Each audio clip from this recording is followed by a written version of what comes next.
Hello and welcome to this week's edition of ELCAT News. I'm your host, Jen Carlos. At the opening of Tuesday's Planning Board meeting, the board voted on requests for the continuation of two public hearings, for the parcel on Chestnut Street and Shaker Road, where a proposed business development would require a change to the zone line, and for a self-storage facility at Zero Grove Avenue at the end of Baldwin Street. The board proceeded to a discussion of an application by Center Village Shops for a Chipotle Mexican grill to be located next to the mattress firm.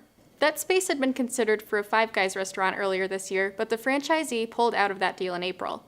And we'd like to get them in as quickly as possible. Sure. And we know that delays have caused problems with other restaurants. Yes. That's why they're not here. Could we do an approval contingent upon the building inspector receiving the appropriate updated plan? Yeah, we can do that. Yeah, that'd be. How's that? How long is it gonna take you to update the plan? This one does not, no. So Well, I guess if we this speak to doesn't the, we may not even need to update the plan if he says we don't need a second Yeah. door, which his Yeah. comment seems to say we don't need a second door. Because So then we're fine. I think we vetted out the concept of a restaurant. Yeah. Right. I know I did. Yeah. At our last session with Five Guys. So I think I'm glad it's being filled. It's wonderful. So I would make a motion. If I So- may, before you make the motion. So in speaking with my colleague in the DPW in regard to this door, it does modify the site plan additionally because you'd have to create an entryway. You'd have to put a concrete sidewalk in along with the proper incline for ADA compliance. I think ADA is in the front, and only one entrance is required. This was just Okay, something he yeah. was talking, Yeah. you know, he was because of the nature of the pedestrian pathway in that particular site plan, so there were other concerns that were raised by DPW. And it would also involve some landscaping, because right now you are opening a door onto what is a landscaped area, and as an emergency ingress or egress, would the town's building commissioner allow people to come in and out onto the area that's landscaped for emergency? So I would, Yeah, I guess if we don't need the door. If you don't then need the it's door. a non-issue. If we do need the door, then we would need to present the plans showing that door. I'll make a motion to waive the site plan requirement for 42 Center Square, East Long Meadow Center Village, contingent upon the plan being approved by the East Long Meadow building inspector. All those in favor? Aye. The planning board continued hearing input from developers and neighbors regarding the Hidden Pond subdivision proposed for Redstone Lake. Questions over the capacity of existing sewers on Redstone Drive to handle more volume had been raised earlier, and the board sought a written opinion from the Department of Public Works that the sewer line was adequate. Dear Ms. Browders, the East Long Meadow Department of Public Works offers the following comments on the above referenced project. Number one, the existing sewer main on Redstone Drive is more than adequately sized to handle the additional sewage from the proposed subdivision. So we've had 3 or 4 different public hearings on it, which has been well attended, and appreciate all the comments. I think a number of the concerns that were raised by the public and by this board have been addressed by town officials. I mean, specifically, there was a question about the capacity of the sewer line to handle the 20 different homes, and we heard tonight from DPW that they felt that there was more than adequate. We did a walkthrough, so the entire planning board went out and spent almost an hour walking the site, looking at potential issues, Fighting off bugs. fighting off a lot of bugs. And my general feeling is it's zoned properly. It's zoned for residential. So that in and of itself says that for whoever established the zoning many years ago, felt that that was an appropriate residential parcel which could be subdivided. So I'm more inclined to say yes on the project. Okay. So, So do I have, we have a motion to approve, right? I'll make a motion to approve. Do I have a second? Second. Okay. All those in favor? Aye. Let's poll the board. Aye. Aye. Aye. Nay. 3-1. Passes. Finally, the board heard a presentation from the engineer for developer Michael Carabetta for a preliminary subdivision plan for 7 homes to be built on a 4.5-acre parcel on Maple Street. We are proposing an 850-foot, approximately 850-foot cul-de-sac roadway down the length of the property to service 7 lots. So from the high point at the roadway with Maple Street, the roadway will grade down towards the rear of the property all the way to the cul-de-sac. One of the parts of the application is a waiver request for the width of the right-of-way as part of the subdivision rules and regulations for this type of street. It's a 60-foot wide right-of-way. In order to get this property to have any usable land area on these lots, we would need that to reduce the right-of-way down to 50 feet. So, Mark Macarini, I'm the big lot at the end, so, Okay. yeah. So I was just listening to Mr. Denver with the last development say, many years ago, somebody thought it was a great idea to make this residential zoned. Yeah. So when I bought that property, I went to the planning board department, they pulled out the blueprints, and I said, can they develop this lot? And what did they say to me? No, they can't, because there's not enough frontage to put a road in. I said, what if they take that house down? No, there's not, because there's not enough frontage to put the road in. So we went to the conservation meeting a couple weeks ago, and I said, that's what I was told, and I was told that was a lie. Who told you that? So now, Not me. you must be Not me. amazed at my wonderment to say now we need a waiver to make it less frontage than that's required. No, we're not, it's not a frontage issue, okay? Okay. It's a road width issue. And typically, when we look at subdivisions, it's always a competition. The police would like a real narrow road so people will drive slowly. Fire department would like a real wide road so that they can have cars parked on both sides Yep. and in the middle and still get the trucks in. So we have to consider whether or not we want to do the waiver. Part of the issue is that the lots need a certain setback from the road for the house. Right. And then they also need a setback in the back so that they don't, they're not in your backyard, okay? So it's an issue of how do you squeeze the road in?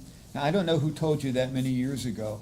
It's always been my policy to never tell anybody that something is unbuildable, because I know that somebody's gonna figure out a way To do to it. squeeze Right. something in there.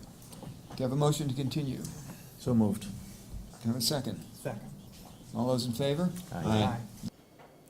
The section of Maple Street between Savoy and Westwood Avenues that has been closed for water main replacement is due to be open to regular traffic by Monday, according to Deputy Superintendent of Public Works Tom Christensen. Crews were working Friday on making the final connections. The reopening of Maple will be only a temporary reprieve from traffic hassles, however, with major construction due to begin in the next few weeks at the main intersection of Dwight Road, Maple Street, Benton Drive, and William Street. That intersection will be completely torn up and redesigned from the lights at Chestnut Street and Benton Drive all the way to Converse Street as part of a new medical complex development on the corner. Active construction is not supposed to take place during the heaviest morning and evening commute, but motorists are still urged to allow lots of extra time and/or plan alternate routes now to avoid long delays during construction. On Friday, July 13th, members of the police department, town officials, friends, and family gathered at the police station to say goodbye to Police Detective Joseph Baroni, who retired last week after 34 years of service. With a record as an experienced investigator, Officer Baroni was tapped in 2011 to head the department's newly formed Detective Bureau. Baroni was also instrumental in growing the ELPD's National Night Out into a popular community event each August. Summer is always the most difficult time of the year for the staff at the Council on Aging to maintain the food pantry, a community resource that serves families of all ages, including many with small children. Social Services Coordinator Danelle Tavella spoke with ELCAT News about why donations fall off in the summer and why it puts some families at risk. Typically what we see during the holiday months, Thanksgiving, Christmas, people are always in the giving spirit. But once it starts coming to summertime, we know that people are on vacation, people are busy with their summer lives, that they're not so readily apt to come and make a donation here at the senior center. But right now, at this moment, we are in need of food in a big way. This is pretty scant. We usually have cereals all boxed up here. It's usually pretty well packed. You can see we go 5 or 6 rows back. We usually have canned fruits. These are our whole foods, raviolis, beef stews. These are things that we do request often because they're whole meals.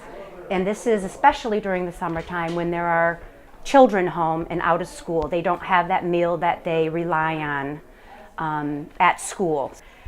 We do cater to many families in East Longmeadow, and many of them who do have children who are just having difficult times making ends meet. Right now we are in need, and we are looking for people or businesses to do food drives, to sponsor some type of an event. If they have an event, maybe instead of bringing presents or gifts, you have people bring canned items. Those are some ideas.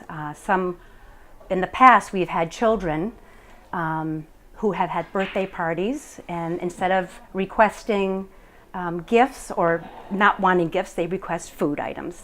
We've had gyms actually step up and do food drives. We've had, of course, the school department, all the schools have done food drives for one reason or another. Again, that's only during school session when they're in.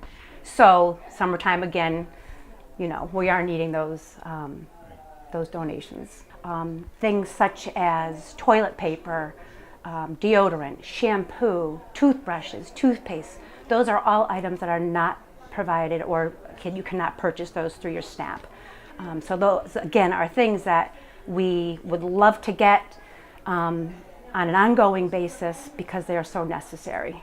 On Tuesday, August 7th, there is going to be a program called the National Night Out. It is sponsored by the police department. It's going to be held at the high school. Starts at 5 o'clock. 5:30 is the opening ceremony. We would love to see you come out. We will be there under the Council on Aging. The DPW is going to be providing a dump truck, in which we are hoping that we can fill the entire truck, and it would be awesome if we could get that food here and distribute it out into the community where we know it will do such a good thing. You can visit the Council on Aging's Facebook page for information, and please stop by the Senior Center anytime Monday through Friday, 8 a.m. to 4 p.m. with donations. With the usual summer maintenance, some minor classroom renovations, and staff changes coming to the high school in September, it's been an unusually busy July at ELHS. In part 1 of an extended interview, high school principal Gina Flanagan says that filling 5 teaching positions due to retirements has been time-consuming so far. Primarily in the summer, people often ask me, like, what does a principal do in the summer? And it's actually very busy. It's quiet, but very busy. Primarily, one of our big priorities is hiring, and we have quite a few positions this year that we're hiring for. And we do spend a lot of time, going through resumes and having the interviews. One of the things that I enjoy about our interview process here at ELHS is that we incorporate the students into it. So we ask students to come in off their busy summer, and which is very difficult for them to do, but they always come through for us. And we have the final 2-3 candidates come in and teach a mock lesson. The next packet I gave you is called the decision making. So what it does is it lays out to you the scenario in which our young Bosnians find themselves. I will quickly summarize once again because we're short on time. And then once the candidates leave, we debrief with the kids. We ask them questions on, content knowledge, clarity, relationship building, engagement, and we utilize that information to help us make our final decision. And that perspective is very important to me. It's very important to the process because ultimately it's the student-teacher relationship that matters the most. And so having the kids have that part of that voice is really important to us. And it's really interesting. Most of the time, the choices that the students pick are who I would pick. So that's nice that that's in line. This year, we roughly have 5 professional teachers positions and then 4 para positions. So it's a busy summer, and there's a lot of time that goes into the whole process from reviewing the resumes to doing the follow-up phone calls. So it takes a big chunk And you of did hire the intensive special needs teacher, which was a big part of the town budget process and the Yes. school budget discussion, and you're very happy Absolutely. about I that. am so happy that we were able to find a qualified candidate for that position, as these are students who typically are most needy in terms of the full student, from medical issues to academic issues to social emotional issues. So it's really important to get somebody in there that not only understands the complexities of the physical part of the student, but also the emotional part of the student. And I think we found a really great candidate. So I'm really grateful that the town valued that and we were able to find someone to fit that piece. We'll continue our conversation with Dr. Flanagan next week with a preview of completely new approach to the first 3 days of school this year. And a reminder from Superintendent Gordon Smith that bus transportation registrations for the upcoming school year are due in the central office no later than Wednesday, August 1st. The office is located at the rear end of the high school off of Marshall Street and is open Monday to Friday from 8 a.m. to 4 p.m. It grows every year and has become one of East Longmeadow's favorite family events of the year. The 2018 National Night Out will be held on Tuesday, August 7th, 2018 on the grounds of East Longmeadow High School. National Night Out is a free event for vendors and the public and is intended to showcase support of the community. Gates open to the public at 5 p.m. and the opening ceremony will commence at 5:30 p.m. This year, those who are attending are asked to bring a non-perishable food item or toiletries such as shampoo, toothpaste, etc. to help fill the dump truck, sponsored by the COA Food Pantry and the East Longmeadow DPW.